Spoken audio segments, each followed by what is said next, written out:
What's up with it? You watching the Bank Bomber TV. Yeah, we about to check out this video from the YouTube channel Hop Hood.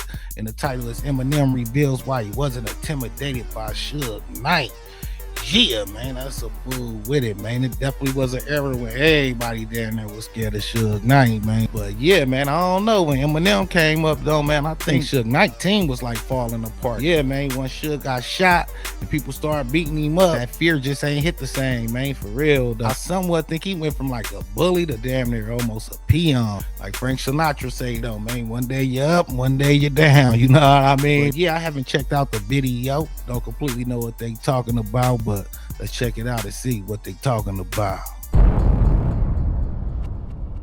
They was not scared of Suge Knight. They was terrified. Suge Knight, just hearing his name used to shake the room. This dude wasn't just feared, he was feared. That nigga Suge Knight was a cold gangster. You're right. Known for bullying his way through the industry, Suge didn't climb the ladder. He smashed it to pieces. The stories, wild.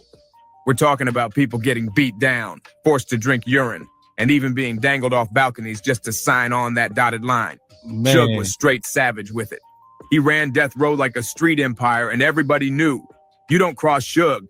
He said, hey, man, Suge sent him a message. I say, oh, shit. He was the boogeyman of hip-hop. But guess what? One person wasn't scared at all. Eminem. Yeah, Slim Shady didn't flinch, didn't fold, didn't back down. See, Eminem wasn't built like the rest. He came from Detroit, real Detroit. We're talking 8 Mile grit, not some fancy Hollywood version. This is when I knew Eminem was real. It's like, come on, man. This is when I knew. I'm like, damn, Eminem is a real nigga. These niggas. He from Detroit, man, from 8 Mile, bro. So when Suge tried to send a message, M wasn't trying to hear it, and Suge did try to press him. Back in '99, one of the most legendary nights in hip-hop, the Source Awards. Eminem had just dropped the Slim Shady LP, and his single My Name Is was blowing up the charts. He was the hot new rookie on the scene, but he was already dominating the spotlight. So much so, they had him present the Best Live Performer award to none other than DMX. But behind the curtains, it was getting real. Before he even hit the stage, Eminem rolled up to his seat and suddenly found himself boxed in. Suge Knight's crew had surrounded him. Suge had allegedly sent his guys to test him to shake him up, but M, cool as ice. He stood tall, didn't panic. He calmly got up, walked that stage, handed the award to DMX like it was just another day, and then walked right back to his seat like nothing had happened. Yeah, I ain't gonna lie, 99, man, I don't think Suge was like at the top no more like that, you know what I'm saying? He was still like a bully running around, trying to find his way into somebody's pocket or something. I think the fear for Suge wasn't the same no more. Yeah, 99, I don't think Suge had the same type of muscle around him, for real. But Suge's boys weren't done. After the show, as Eminem and his security made their way out, Suge's goons were still lurking. They were waiting outside, looking to finish what they started. Yeah, man, like I said, Eminem ain't no punk. But the real question is, why was Suge Knight, the top dog of one of the most powerful labels in the game, going after him? To get it, you gotta look deeper into the madness going down at Death Row Records back then. It wasn't just about music, it was mayhem behind the scenes. Back in the mid-90s, Death Row was untouchable. They weren't just dropping albums, they were shaping the culture. Dr. Dre's The Chronic, Snoop Dogg's Doggy Style, Tupac's All Eyes on Me, straight up classics. But while the money and fame kept pouring in, something darker started bubbling under the surface.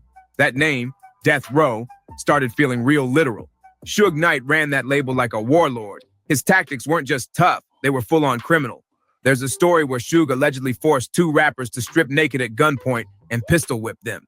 All because they used the office phones without asking. Man. I was walking to his seat, I'm standing up to the side, and M was cut off on his way to his seat, and all these guys in red shirts surrounded him. And I'm looking at M's face, and I'm looking at these guys. I'm like, something ain't right. So I started making my way around to come up the aisle. And next thing I know, you see all these guys talking about Death Row, Death Row. I was like, Death Row, what's it got to do with him? He said, hey, man, Suge sent him a message. I say, oh, yeah. That's how deep the control ran. Yeah, I ain't gonna lie, man. It seem like dudes that have no heart or something. You know what I'm saying? You go get stripped, beat for using the phone. You know what I mean? Like, man, I ain't got no weapons or nothing, man. For real, though. Yeah, I think he knew who to mess with, though, man. A real savage ready to crash out. They would have smoked somebody. You know what I'm saying? Talk about take off your clothes. Yeah, man, that's crazy to be that scared of somebody. And yeah, if he did get you, man, what prevented you from coming back and doing what you gotta do? But yeah, man, that's crazy, man. If anyone stepped out of line, Suge would drag them into a storage room and beat them senseless. Folks working at the label said they'd hear people screaming behind those walls, but no one dared to step in. People kept their mouths shut and their eyes low, because crossing Suge could be a career ender or worse. Before long, the whole energy at Death Row turned twisted. The violence wasn't just Suge anymore. Other artists started getting caught up in that chaos too. It became part of the culture there, but not everyone wanted to live like that. Dr. Dre, he was all about the music. He didn't sign up for that gangster drama. So when it got too toxic, Dre made a move that shocked the industry. He walked away, left behind his royalties, his rights, everything. Just packed up and bounced. Why? Because peace and creative freedom meant more to him than the madness.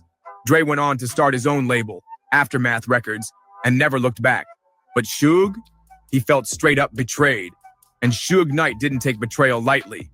Suge Knight wanted revenge, bad. He wasn't about to let Dr. Dre walk away from Death Row and win. After that, we got out of there. We called the limo. This is where it gets up. We called the limo. Death Row is still sitting out there waiting for us. The limo's pulling off as we're coming out. Death Row's behind us. It was like, he's trying to kill us, man. What they trying to do? What do they want? I don't understand. What do they want? Yeah, but M's ready to swing on someone if he has to. Yeah, man. You know, like I said, he ain't no punk. Suge was determined to make Dre regret leaving. He pulled every shady move in the book to sabotage Dre's comeback. And at first, it looked like Suge was winning.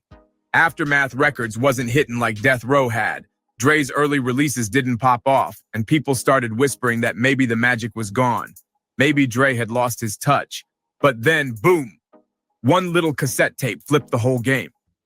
Yeah, I ain't gonna lie, man. It was like some local artists from where I'm from that was like dealing with Dr. Dre, like after he left Death Row, you know what I'm saying? And I ain't gonna lie, they like flopped though for sure. And Dr. Dre abandoned them. But yeah, I never really heard nobody talk about that. But I definitely knew the dudes that was dealing with him though. Yeah, I think they had like a few tracks, but I think the tracks probably went around the hood a little bit. But the music really didn't have like the signature Dr. Dre sound though, you know what I mean? But yeah, man, I think Dr. Dre definitely had some downs when he left Death Row. Cause like the dudes I was talking about, man, they basically got wiped from history. I don't even think nobody really know about their dealings with Dr. Dre. While digging through demo tapes with Jimmy Iovine, Dre stumbled across a sound that made him freeze. "Who the fuck is that?" he said. That raw voice, that crazy flow, it was a hungry young rapper out of Detroit, Eminem. Absolutely, and I'm always going to believe and bet on myself. This dude had been through hell, raised by a single mom, barely getting by, dealing with bullying and poverty. But all that pain, it got poured into his rhymes. In the gritty Detroit underground, Eminem had been grinding hard, and being white in a black-dominated genre made it even tougher. He was always underestimated, but his style, his wordplay, nobody could touch it. In 1998, Dre made a move that would change music history. He bet everything on Eminem and signed him to Aftermath. That risk, it paid off big time. Well, I don't lead by money. I've never let money lead my life. Together, they dropped the Slim Shady LP and the streets couldn't get enough. It debuted at #1, 2 on the Billboard 200 and moved 283,000 units in the first week. Eminem snatched up a Grammy for Best Rap Album, and just like that, Dre was back on top. Their chemistry was insane. That mentor-protege duo became one of hip-hop's most powerful teams. But success always brings enemies. While Dre and M were winning, Suge Knight was stewing. From behind bars, he watched it all unfold, and he wasn't clapping. Death Row? It wasn't what it used to be. Tupac was gone. Snoop had become another headache for him. And Suge? He was locked up, losing grip on the empire he built in blood. And now, the throne belonged to Dre and Eminem. Just like Dr. Dre, Snoop Dogg wasn't down for all that East Coast versus West Coast beef. He wasn't about to let label politics decide who he could be cool with.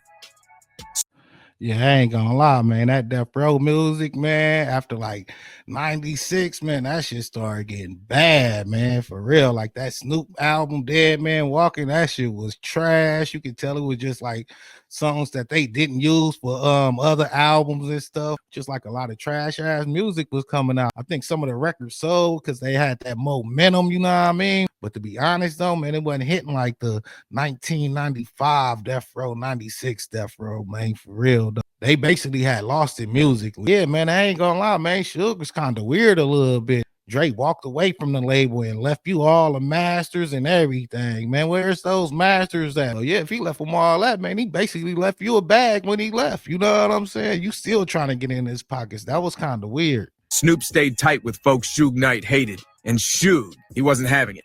The tension hit a boiling point. Suge was furious over what he saw as straight-up disrespect. He wasn't just mad, and he was threatening lives. At one point, Suge even made death threats against Snoop. You could hear it in Snoop's voice. He was done. Dr. Dre left first. Pac died. You know, all of those things kept us at number one. The music changed. The direction changed. I don't want to be here, he admitted. Fear for his life finally pushed him to make a move. Snoop cut ties and left Death Row behind. Just like that, another superstar was gone. And with him, the end of an era. Death Row had lost its shine. Dre was out. Pac was gone. Now Snoop had bounced too. The whole empire Suge built was crumbling fast. Meanwhile, Dre and Eminem were on fire. Chart-topping hits, awards, and world tours. These two were becoming legends right in front of everyone's eyes. Watching M rise alongside Dre drove Suge crazy. He saw it as a slap in the face, a betrayal, so he made it personal. Eminem became his new target. I seen my cousin Snoop, man. He was like, God, he was sad, man.